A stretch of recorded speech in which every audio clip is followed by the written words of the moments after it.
white people come take over, well, I say take over back at South Africa because them still have it in a certain way, but politically, if you don't mind sharp, white people come take over back the country politically. That is really distressing, given the amount of blood we shed, the amount of mothers we cry and bawl for them children to make South Africa end the apartheid regime. Only if you come say, we have now villages of whites. Yes? You have villages of whites where no black no enter there. In a South Africa, me I talk about. White people set up them own laws in a South Africa. Can you imagine if you go in a Germany or France and black people set up them own law in a little part of France or Germany? That is, it come like Rome. It come like the Vatican City. Because the Vatican City, if you do it in Italy, but it's not governed by the Italian government. It is a state within itself. The Vatican City is the smallest country in the world, run by the Pope and him friend them. Can you imagine that? In a South Africa, the thousands of black people were dead, jailed, murdered, and all these things. To come really say, white people come govern the country again because of some unscrupulous little black people who claim political leverage. The ANC was the government from 1900 since apartheid. And now it is struggling. It's struggling. It couldn't even get 50% of the vote them in South Africa the other day. It is struggling now. You see what happened, and I'm talking about coalition government. And the next party that have the most, other than the ANC, is a white party governed by a white man who is very, very apartheid in his outlook. And if you give him the chance, South Africa will be under white minority rule again. Serious drumming, African drumming, night drumming. So, South Africa, lip on the lips here. And we are saying, given that South Africa was the first country to carry Israeli go to the court, the world court. We have to give them a big round of applause for that. Yes, big round of applause. Them lead the fight for the Palestinians, them on the world stage. And why that happens is because they can remember when they were in the same position as the Palestinians with them land, and how the Dutch and all these people from Europe come over there, come rob, rape and thief the land from the South African people.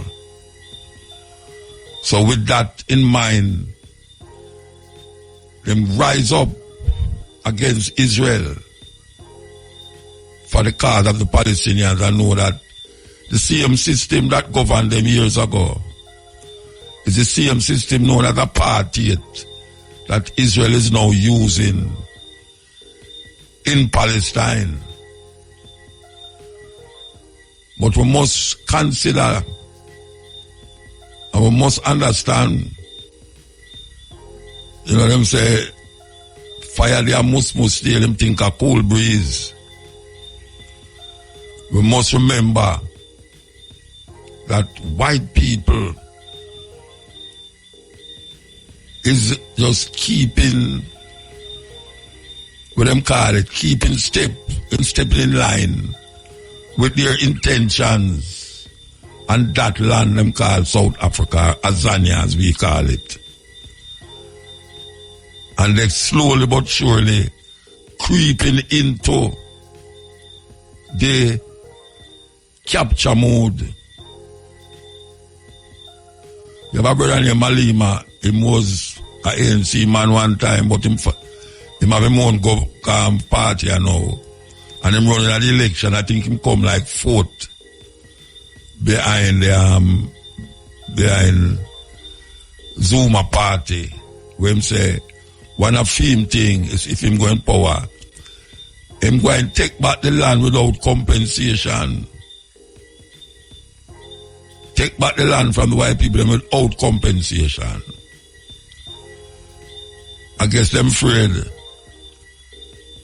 of that. Because when a man get up so boldly and say, I'm going to take back the land without compensation, it's like Mugabe, where the side say, white people planting too much flowers on them land to send to Europe. Because the white people farm in Zimbabwe. It's farm, them have farm flowers and all sort of little flowers for selling in Europe. It wasn't about feeding Africa, feeding Zimbabwe. And Mugabe decided to take away the land from them without compensation, send them back where them come from. And he was vilified because of that. Chase him out of the Commonwealth of Nations, where him no mind. Never mind it. But we have to take a stock and look at what's going on in Southern Africa. I mean, there are other places to look at. We can talk about Democratic Republic of the Congo. We can talk about Sudan. You know, all these places that is hot spot in Africa right now, where don't get much coverage, especially in the Sudan there, where thousands of people, refugees, is moving out, moving across, trying to find places to go. It's like a hell. You talk about Israel and Palestinians. You want to see the refugee crisis in South Sudan. Don't get much covered in the West, yeah. But it's a terrible thing going on in there, just like in the Congo. The Congo is one of them hot spots in the world here right now, where England and America foot in the sink in a mud, them foot sink in a mud out and get stuck. It want some cement to make them foot stay there. And you have scrupulous African leader, the president of that country, were right beside it there. And the man that did come at Jamaica already too, the other day. Them hug him up and kiss him up. Rwanda. Big Rwanda. Them might help England and America to create havoc in the Democratic Republic of the Congo. We see it and we see it. We see it, we know it. It's not like we are idiot, we know it. The African, them have to know it like how we know it.